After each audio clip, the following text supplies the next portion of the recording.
Hello guys, welcome to my channel Aditi Khatri Psychology Classes.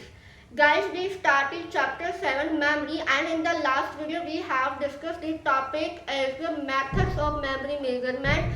Today in this video we will be discuss about the topic as knowledge representation and organization in memory. So guys, stay tuned with my video till end, and please don't forget like, share, comment and subscribe my channel. So let's start my video. So guys, today's class topic is knowledge representation and organization in memory. हमारी long term memory में जितना भी content है उसको हम कैसे organise रखेंगे, इसको यहाँ डिस्कस करने वाले हैं। लॉन्ग टर्म मेमोरी में वाइड वैरायटी ऑफ इंफॉर्मेशन होती है जिसको हम स्टोर करते रखते हैं।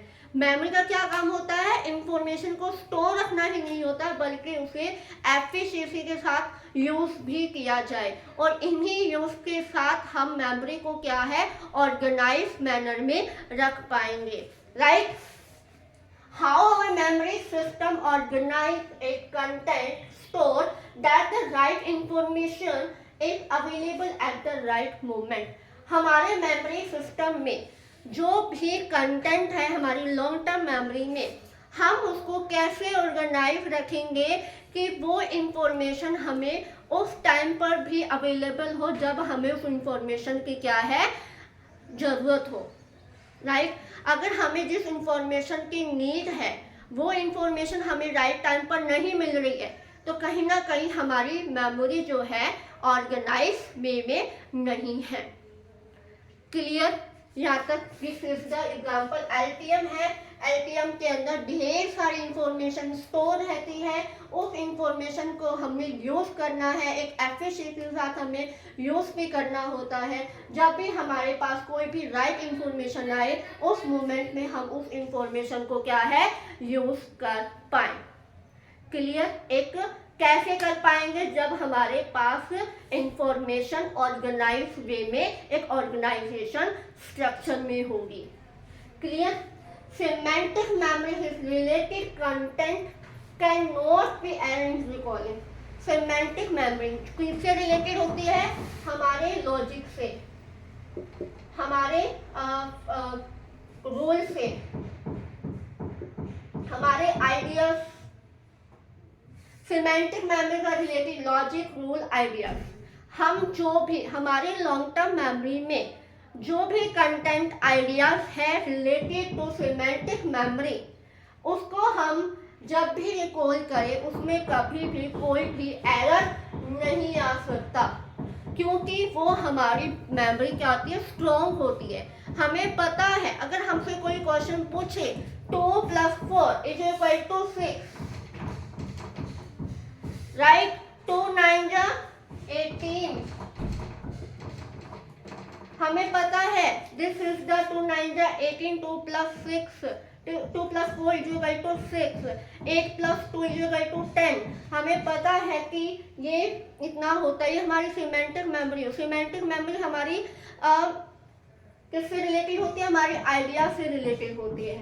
क्लियर? यहाँ पे जब भी कोई चीज़ को हम रिकॉल करेंगे तो हमें एरर नहीं आएगा। जस्ट टेक एन एग्जाम्पल, अगर आपसे कोई क्वेश्चन पूछे डू बर्ड्स फ्लाई, क्या बर्ड फ्लाइज करते हैं? तो your answer is yes, birds are fly, birds fly करते हैं। आप रिस्पॉन्ड क्या करोगे? क्विकली वहाँ पे रिस्पॉन्ड करोगे।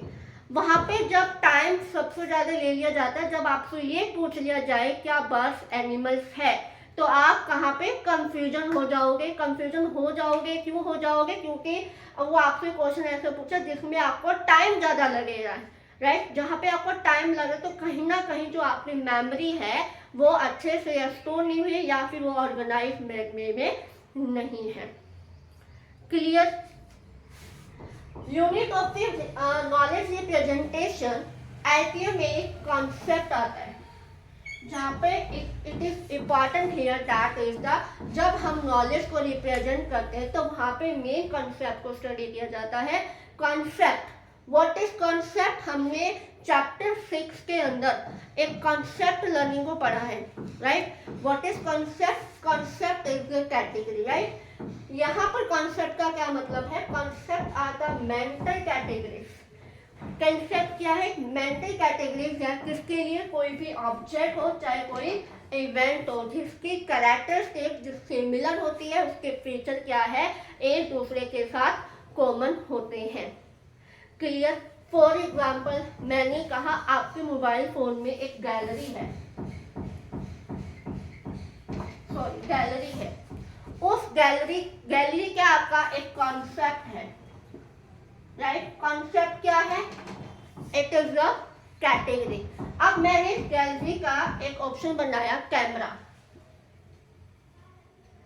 कैमरा। सेकेंड थिंग मैंने बनाया फेसबुक, राइट। थर्ड मैंने बनाया स्क्रीनशॉट, व्हाट्सएप, ठीक है।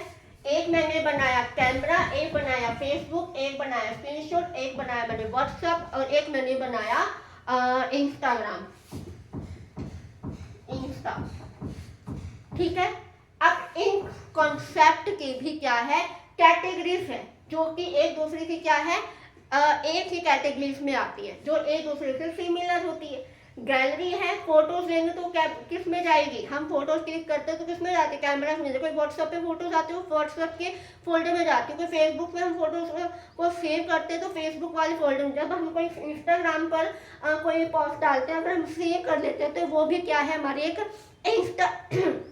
इंस्टाग्राम के फोल्डर में जाती है। तो कॉन्सेप्ट क्या हो गया? हमारी गैलरी, और कॉन्सेप्ट के अंदर हमारी क्या है, सिमिलर कैटेगरीज होती है। कैटेगरीज को ही हम क्या बोलते हैं? कॉन्सेप्ट बोलते हैं। Just take an other example, fruit. Fruit की कैटेगरी में मैंगोस आते हैं। मैंगोस की भी क्या है, ढेर सारी कैटेगरीज होती है।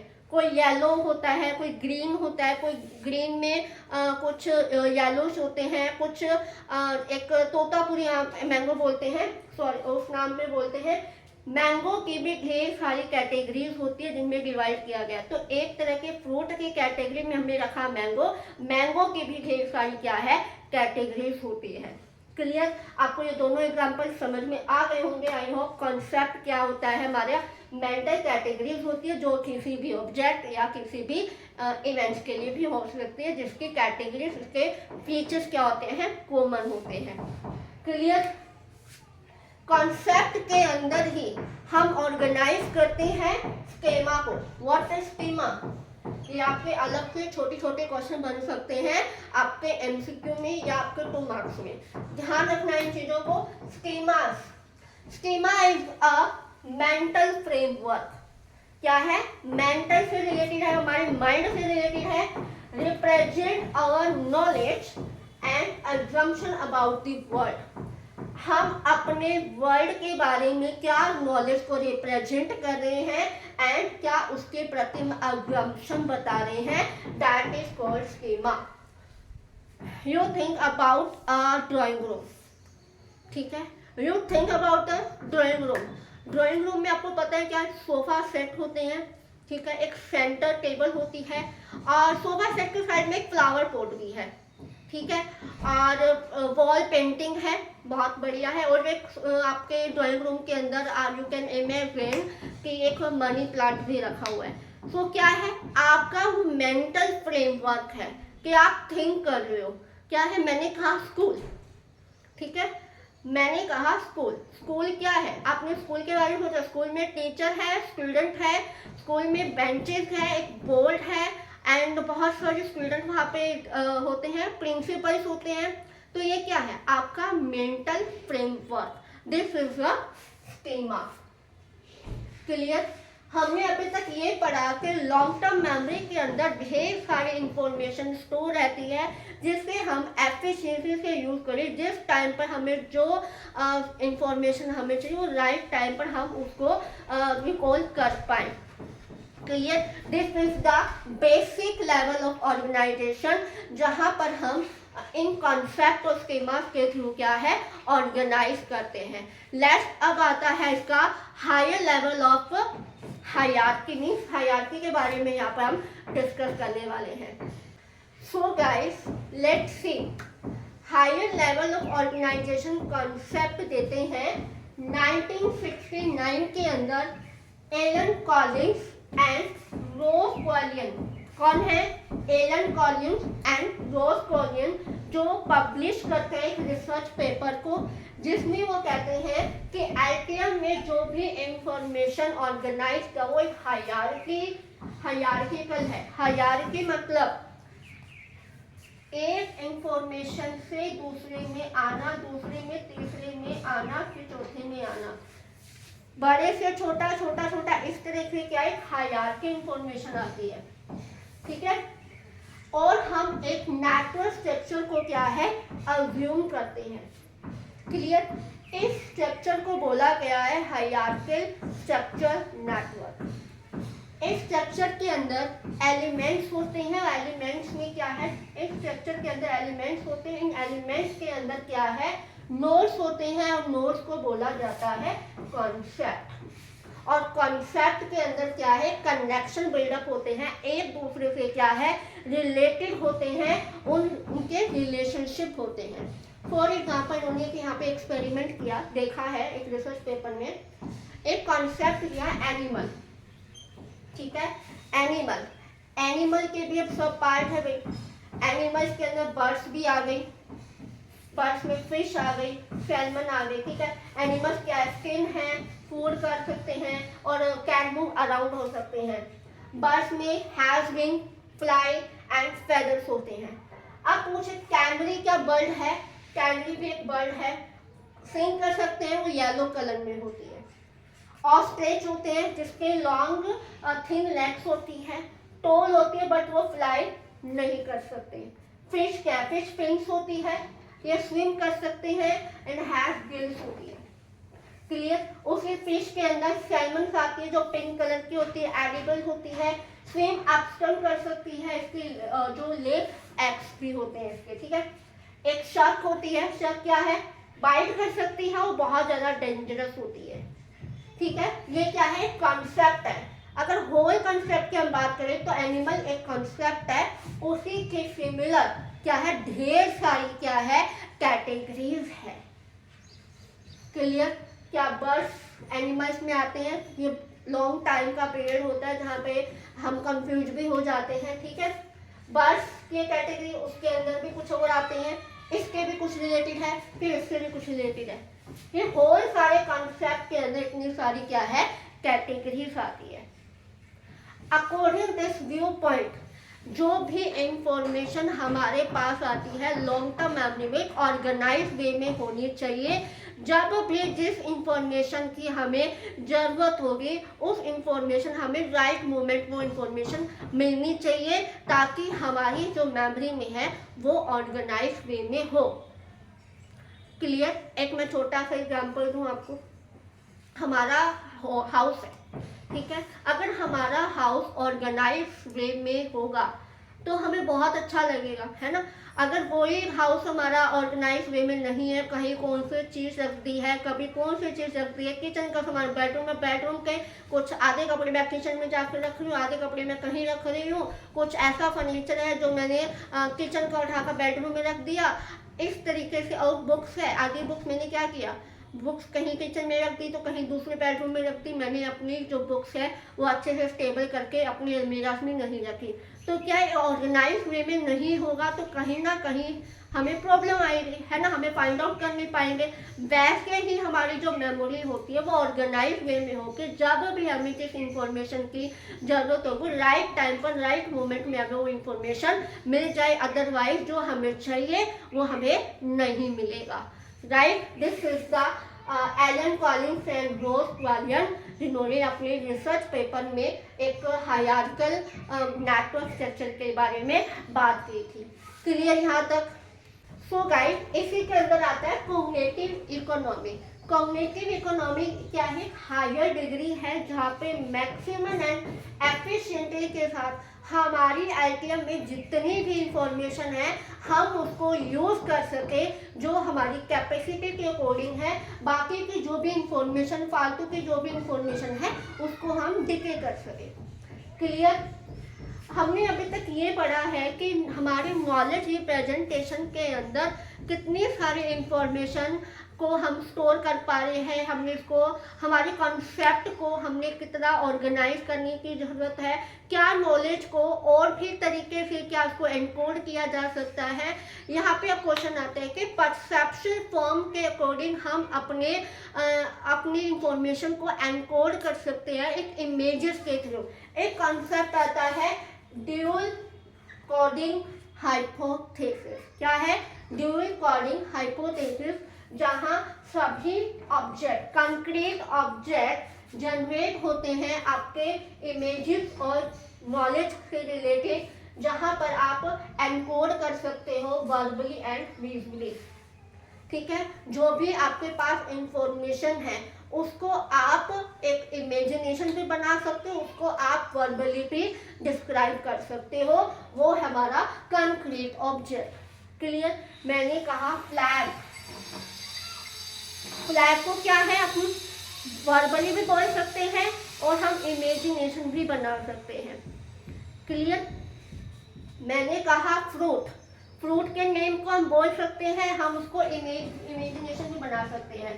फ्रूट में आप ले सकते हो मैंगो, कोई भी फ्रूट हो, कीवी हो, चाहे कोई भी फ्रूट आप इसकी इमेजिनेशन बना सकते हो, वर्बली भी कर सकते हो। Clear? According this dual coding hypothesis में पीआई को एक सजेस्ट करते हैं कि कंक्रीट ऑब्जेक्ट में जो भी इंफॉर्मेशन एनकोड होती है उसको हम इमेजेस के फॉर्म में बता सकते हैं, इमेज भी कर सकते हैं, वर्बली भी बता सकते हैं।